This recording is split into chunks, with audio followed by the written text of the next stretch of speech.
Dhananjay sir, हम लोग बार बार बात करते हैं 2 से 89, और इनका तो था कि भाई वो जो बनी और बामन की पार्टी, और धीरे धीरे जो छिटके हैं तो इनको नुकसान तो वहां भी हुआ था। अब आप ये एक माना जा रहा था कि जिस तरीके से राहुल गांधी इसे प्ले अप कर रहे हैं, राष्ट्रीय स्वयंसेवक संघ का ये सोच कहीं उसमें शामिल था, जो कहीं वो विरोध करता रहा है इसका कि इस आधार पर विभाजन ना हो, तमाम जो उसके अपने एजेंडे रहे और अपर हैंड बना रहे। एक बात तो ये रही है जो भी कहा आपके विवेक सर ने, लेकिन कहीं ना कहीं जो ये सोच रहे थे कि इसका लाभ हमें होगा, तो ये मोदी जी ने करके तो उल्टा, सब उल्टा पुल्टा जैसी स्थिति फिलहाल बन गई है।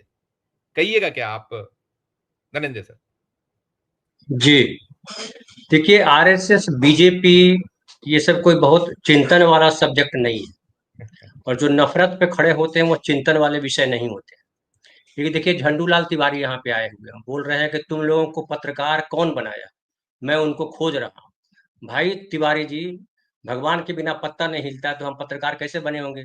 भगवान को ढूंढो, कहीं मिल जाए तो हमें भी बताना, हम भी आके मिलाएंगे। लेकिन ये झंडूलाल तिवारी, नरेंद्र मोदी, अमित शाह और भागवत जी में कोई अंतर आप पाते हैं क्या? मुझे तो कोई अंतर नहीं दिखाई पड़ता। अंतर सिर्फ इतना है कि इसके पास कोई शक्ति नहीं है, यही बकवास कर सकता है। उनके पास ताकत है, उनके पास एक भीड़ है। जैसे आरसीबी वाला जो भीड़ आया, जैसे महाकुंभ में भीड़ आती है, वही भीड़ उनके पास है। और जो विवेक भाई कह रहे थे कि वो देश पहले, देश उनके लिए पहले नहीं है। उनके लिए पहले है अहंकार, श्रेष्ठतावाद, मैं श्रेष्ठ। नरेंद्र मोदी के खिलाफ कोई नहीं बोल सकता, सब नरेंद्र मोदी है। भागवत के खिलाफ कोई नहीं बोलता, सब भागवत है। जब तक चाहे भागवत जी वहीं बैठे रहे। तो इसको श्रेष्ठतावाद कहते हैं और ढोंग कहते हैं, इसको अहंकार कहते हैं। अहंकार ही उनका है। दक्षिण भारत उत्तर भारत की बात जो कर रहे थे, वो सबसे उनको प्रेम है। केवल ये कि उनका चरण कौन धोता है। जो चरण धोएगा, चरण पूजेगा, वो उनका है। जो नहीं पूजेगा वो उनका नहीं है। सीधा सीधा उनका सिद्धांत। बहुत आप सही। याद कीजिए, एक और उदाहरण दूं कि एक यूपी का एक बाबा जो है, जो प्रवचन देता है, बाबा बन गया। 123 महिलाएं, बच्चे उसके पैर छूने के दौरान मर गए। वो बाबा जो है बीजेपी का झंडा लगा लिया और बरी हो गया। सारी एफआईआर से उसका नाम वापस बाहर चला गया। ये क्या, यही आरएसएस है। उसको केवल चाहिए एक ऐसा ढोंगी जो उसके लिए, वो जो ढोंग है मनुस्मृति वाला, वो खड़ा कर सके। वो महिला खड़ा करती है तो वो भी चलेगी, वो दलित खड़ा करता है वो भी चलेगा। उसको किसी से परहेज नहीं है, केवल ढोंग करने वाला व्यक्ति होना चाहिए। वो चाहे डॉक्टर मोहन यादव हो, चाहे बिहार में वो सम्राट चौधरी हो, चाहे नरेंद्र मोदी हो, चाहे वो केशव प्रसाद मौर्य हो, चाहे वो कोई हो, जो ढोंग करेगा वो हमारा नेता है। उसको हम मानते हैं, उसको हम आगे बढ़ाएंगे, उनको जगह देंगे। अब दूसरी बात है कि क्या देश भी ढोंग चाहता है? तो देश ढोंग तो चाहता है। हर देश, देश में ढेर सारे ढोंगी भरे पड़े हैं। ढोंगियों का कब्जा है, संख्या में, जनसंख्या में वही ज्यादा है। और आरसीबी वाला जो मैच, जो भीड़ लगी, उसमें भी आपको नजर आएगा कि विवेक बुद्धि कहाँ छोड़ा भाई। अभी सब आ रहा है ना कि 35,000 को वहां बिठाया जा सकता था, 3 लाख आ गए। किसी जगह पे 3 लाख आएंगे तो दिखाई नहीं पड़ेगा। अभी आ रहा है कि वो जो है इसलिए हुआ कि पुलिस से परमिशन नहीं ली थी। अरे तो पुलिस से परमिशन नहीं ली थी तो मुख्यमंत्री या डिप्टी चीफ मिनिस्टर सब जो है वहां पे स्वागत सत्कार में कैसे लगे हुए थे? तो तमाम चीजें। अब आरएसएस और बीजेपी में, दोनों में बेसिकली, जब आप भी बोलते हैं कि मैं कमजोर हो रही है, आरएसएस कमजोर हो रहा है, या कोई बोलते हैं बीजेपी कमजोर हो रही है, मैं नहीं मानता हूं। मैं मानता हूं ये दशानन नहीं, सौ क्या सहस्रानन जो है, उनके हजार मुंह है। जो शास्त्रांत। जब जो मौका मिलेगा उस तरीके के दिखाई पड़ेंगे। अभी लग रहा है कि उमा भारती से फायदा है तो उमा भारती को आगे कर देंगे। अभी लगेगा कि नहीं, रेखा गुप्ता से फायदा है तो रेखा गुप्ता को। इनको फायदा, फायदा क्या है? ढोंग। जो जितना बड़ा ढोंगी उनका उतना बड़ा नेता। तो ये तो भुला दी। अब जाति गणना की जो बात आती है, इनको जाति गणना से लेना देना नहीं, इनको बरगलाना है। इनको केशव प्रसाद मौर्य जैसे आदमी चाहिए, डॉक्टर मोहन यादव जैसे लोग चाहिए, चिराग पासवान जैसे लोग चाहिए, कोई और मुख्तार अब्बास नकवी जैसे लोग चाहिए, शाहनवाज हुसैन जैसे लोग चाहिए। ये इसलिए चाहिए कि उसको चेहरा दिखा करके उसको लाभ दे दो, उसको गाड़ी दे दो, उसको घर दे दो, उसको तमाम तमाम सुविधाएं दे दो, बाकी को पकड़ के कूटो। बाकी जो है ये भी हमारी मुट्ठी में, तो हमको आके चरण। क्या आपको लगता है कि डॉक्टर मोहन यादव जो है भागवत के चरण नहीं छुएंगे? क्या आपको लगता है केशव प्रसाद मौर्य मोदी के चरण नहीं छुएंगे? क्या आपको लगता है कि सम्राट चौधरी सजदा में नहीं खड़ा रहेगा? ऐसा लगता है? और दंडवत जाति गणना से करेंगे, अगर इनको लाभ हो दंडवत रहा हो, दंडवत दंडवत करेंगे, दंडवत करेंगे। जो भी करेंगे वो मान लीजिए, वो सजदा में है कि दंडवत करेंगे कि साष्टांग हो जाएंगे, जो भी करें, वो उस शब्दों पे मत जाइए।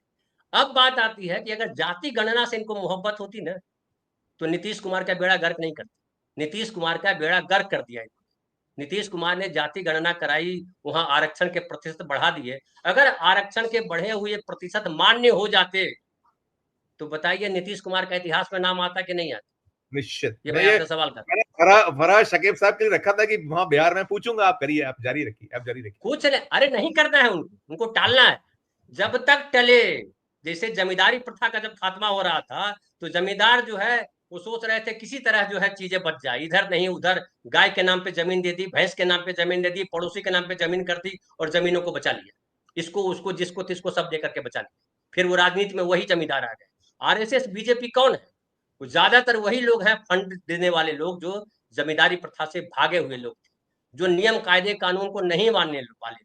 बिल्कुल ठीक और है। जो अभी सुनील जी कह रहे थे सामाजिक न्याय, सामाजिक न्याय का मनुस्मृति का न्याय से कोई संबंध, सामाजिक न्याय तो छोड़ दीजिए, मनुस्मृति का क्या न्याय से संबंध है? मनुस्मृति का कहीं नहीं उसमें न्याय दिखाई पड़ता है आपको कि उसमें न्याय है? उसमें न्याय नहीं है, उसमें जो है चारण वंदना है। ये मालिक है, इनकी जय जयकार करो, ये जो कहे वही मानो, इनका मन करेगा दया करेंगे तो ये कुछ दे देंगे, इनका गुस्सा आ जाएगा तो आपको निपटा देंगे, यही है। अभी देखिए एक और मैं उदाहरण देता हूँ, ये कैसे घुसा हुआ हमारे भीतर। अभी एक वीडियो देख रहा था मैं जिसमें दो लड़कियां जो है वो जूठे बर्तन से कुछ अनाज जो है अपने लिए रोटी पूरी जो भी होगा वो जमा कर रही है। वो लिखता है, ये देखिए हमारे देश का बहुमत का यही सोच है, वो हिंदू हो मुसलमान हो जाति धर्म कोई मायने नहीं रखता। वो क्या लिख रहा है कि ऊपर वाले का आभार कि हमें हमें ये नौबत नहीं आई। अब ये क्या ऊपर वाले ने उसको कहा कि तुम जो है पूरी जूठा बटोरो?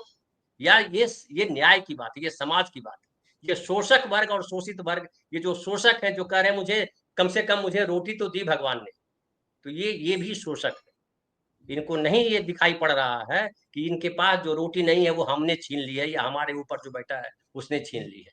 तो न्याय की परिकल्पना जो है ना, फिर वो गांधी की उस लाइन से मानता हूं कि आपकी जरूरत से ज्यादा आपके पास है तो वो चोरी किया हुआ है, दूसरे का छीना हुआ है।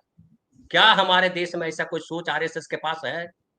नहीं है। वो ढोंगी में अगर कोई सबसे बड़ा ढोंगी है तो आरएसएस के लोग हैं। और वो वाजपेयी जी के समय दिखाई नहीं पड़ता था संजीव भाई हम लोगों को, हो सकता है विवेक भाई और सुनील जी पहले देखे उनको पता चलता होगा, हमको कम से कम नहीं दिखता था। हमको लगता था कि नहीं ठीक पार्टी है यार, अच्छा बोलते हैं, कांग्रेसियों से तो अच्छा, ऐसा मुझे लगता था। जी लेकिन जी। नरेंद्र मोदी जी ने आकर के पूरा का पूरा खोल दिया, बोला बेसिकली ये जो है ना वो शोरूम के बाहर दिखाने के लिए हमने रखा है, पीछे तो गटर है, गटर से हम जिसे दिखाते हैं ना उसमें रेल में कि ये देखिए नाल ये लेटरिन से पानी निकाल रहा है, यही चाय बना रहा है, वही है। चाय ठीक। बेचने वाली लड़की सुंदर है लेकिन वो गटर वाली पानी निकाल करके चाय बेच रहा है, आपको ये ध्यान रखना होगा। यही आरएसएस है, यही बीजेपी। तो इनसे बिल्कुल। जाति गणना को लेकर के, इनसे परिसीमन वाले किसी भी संवाद पे अगर गंभीर चिंतन करना हो तो राकेश सिन्हा जो सबसे बड़े विद्वान माने जाते हैं आरएसएस के विद्वान, मैं पिछले दिनों देख रहा था महमूदाबाद वाले प्रसंग पे, इतना घटिया आदमी बोला, हमने कहा इसको विद्वान कौन कह रहा है? ऐसे ऐसे लोग भरे हुए हैं, क्या कीजिएगा। लेकिन ये देश की विडंबना है कि बहुसंख्यक लोग वही हैं जो ढोंगी हैं, जो दूसरों को लूट करके अमीर बनना चाहते हैं और प्रवचन देते हैं मंचों पर। जैसे एक और उदाहरण लास्ट में देके खत्म, अभी जो है आरसीबी वाला जो कांड हुआ उसका बयान आया मुख्यमंत्री का, मुख्यमंत्री कह रहे हैं कि यहाँ मर गए लोग, हमें उसका अफसोस है और हम जवाबदेही से भाग नहीं रहे हैं, लेकिन महाकुंभ में भी तो 50-60 लोग मारे गए थे। उदाहरण यही दे रही कांग्रेस, ऐसे ही उदाहरण दे रही, अरे बहुत तो सारे ये क्या तरीका भाई? उदाहरण दिए, जो आपने जिस बाबा का जिक्र किया वो भी किया, वहां क्या हुआ था। तो एग्जैक्टली तो आप जो है आप भीड़ इकट्ठा कर रहे हैं, तो बीजेपी ने किया तो हम भी करेंगे, कांग्रेस ने किया तो बीजेपी, तो फिर बीजेपी कांग्रेस में अंतर क्या है? फिर राहुल गांधी जो जाते हैं एक सब्जी वाले से मिलते हैं, जो सब्जी वाला एक आपको याद होगा वीडियो बड़ा फेमस हुआ था कि वो टमाटर या कोई सब्जी नहीं खरीद पाया, पत्रकार ने पूछा कि भाई आपका ठेला खाली है? बोला हाँ ठेला खाली इसलिए कि मेरे पास उतने पैसे नहीं थे, महंगाई इतनी बढ़ गई, मैं नहीं खरीद पाया, और रो गया वो। अभी नाम उसका मुझे नहीं याद आ रहा कौन, क्या तो नाम था उसका। अब उससे जी। राहुल गांधी जाकर के मिलते हैं, सब्जी मंडी जाते हैं, उस आदमी से मिलते हैं, उसको खाना खिलाते हैं। ये एक संवेदना का पक्ष है। राहुल गांधी ने नहीं कहा कि रामेश्वर। मेरे पास रामेश्वर। रामेश्वर, हाँ। तो ये घर राहुल बुलाया था। गांधी राहुल गांधी संवेदना का ये स्तर ला रहे हैं। उनका एक चीफ मिनिस्टर जो है स्टेट का, वो कह रहा है कि बीजेपी वक्त के समय में भी तो इतने लोग मारे गए। अरे मारे गए तो तुमने क्या किया? इतने सारी घटनाएं हुई तो घटनाओं के बाद जांच आयोग बैठी, जो सुप्रीम कोर्ट ऑफ फलाने ने ढिमकाने ने जो रिपोर्ट दिया उस रिपोर्ट को कहाँ रखा? ये क्यों मारे जाते हैं लोग भीड़ में? किसी का पैर छूने के लिए मारे जाते हैं, मंदिर में दर्शन करने के लिए मारे जाते हैं, साड़ी लेने के लिए मारे जाते हैं, रैली में आते हैं मारे जाते हैं, कि क्रिकेटर को देखने के लिए मारे जाते हैं, फिल्म स्टार को देखने के लिए मारे जाते हैं। क्यों मारे जाते हैं? क्या कहीं कोई सवाल है? इसका जवाब है, ये सबसे बड़ा सवाल है। और इस राइट, जगह पे सारी पार्टियां एक जैसी, और बिल्कुल ये ठीक। इसलिए सारी पार्टियां एक जैसी है कि हम सब एक जैसे। यहाँ झंडूलाल तिवारी जैसे लोगों का बहुल है। वो झंडूलाल तिवारी जो है वही करेंगे जो लोग बोलते हैं, उनको विवेक से कोई लेना देना नहीं। ये तो हो गया, बहुत मिर्ची लगी हुई है। वो जब राहुल गांधी ने भोपाल में कहा कि वो वहां से फोन आया, नरेंद्र तो सरेंडर, तो अब ठीक है, राष्ट्रीय स्वयंसेवक संघ ना सरेंडर करा पा रहा हो, बीजेपी के लोग उनके सामने सरेंडर हो, लेकिन अब जनता ने ठान लिया है कि अब मोदी साहब सरेंडर, ठीक है, आप और काट लीजिए जितना आपका वक्त है, आ गया है वक्त। तो क्या आप सरेंडर का मौका, जनता जो है उसने ठान लिया है, मान लिया है, कोशिश में है, अब ये कार्ड्स इसलिए नहीं चल पा रहे हैं, ऐसा लगता है आपको धनंजय सर? और बिहार से उसका कहीं एक झलक देखने को मिल सकती है? यहाँ समाप्त करूंगा धनंजय। देखिए, बिहार बड़ा उदाहरण बनने जा रहा है, ऐसा मुझे लग रहा है। और जो विवेक भाई ने कहा कि बहुत सारे आरएसएस के लोग भी नाराज हैं, और एक और बात वो कई बार हालांकि बोला उन्होंने, बहुत महत्वपूर्ण बात है, उसको अंडरलाइन करने वाली है, कि के सुदर्शन जी ने कहा कि अरे वहां जाने की क्या जरूरत है, वहां तो बम मार दो। इन्हीं के कुछ नेता आएंगे, बोलेंगे सह अस्तित्ववाद पढ़ाएंगे, बोला भगवान शिव का परिवार जो है सह अस्तित्ववाद का सबसे बड़ा उदाहरण है ना। सब यही बोलते हैं, कुछ ये छोड़ना नहीं चाहते, लेकिन बोलना सेकेंडरी है, प्राइमरी है कि आप व्यवहार में क्या करते हो, व्यवहार में क्या हुआ। तो व्यवहार में घोर जो है श्रेष्ठतावादी है, घोर ढोंगी है। और जो ढोंगी होगा इनके साथ खड़ा होगा, कोई जात का हो, कोई धर्म का हो, जो ढोंगी है उनके साथ खड़ा रहेगा। इसलिए भले इनको मुसलमान नहीं देखना चाहते हैं, मुसलमान इनको नहीं देखना चाहते हैं, ये मुसलमान को नहीं देखना चाहते, लेकिन दोनों सरकार बना लेते हैं साथ में। आजादी से पहले की भी कहानी है, और आजादी के बाद खुद नरेंद्र मोदी जी ने सरकार बनाई कश्मीर में, आपको पता है। और नरेंद्र मोदी जी इसलिए नहीं जा रहे हैं सिक्किम की वहां हिंदू बहुल नहीं है, इसलिए नहीं जा रहे हैं कश्मीर की वो हिंदू बहुल स्टेट नहीं है। लेकिन ये सारा का सारा अरब चले जाते हैं, वो सऊदी अरब चले जाते हैं, कतर चले जाते हैं, सब जगह चले जाते हैं, वहां गले लगने में दिक्कत नहीं है। लेकिन यहाँ जो है, कोई मुसलमान रोता हुआ अगर गले लग जाए तो उनका कपड़ा खराब हो जाए। ये ढोंग की पराकाष्ठा ये है। अब बिहार की जो बात कर रहे हैं, बिहार में इनके पास कोई नेता नहीं।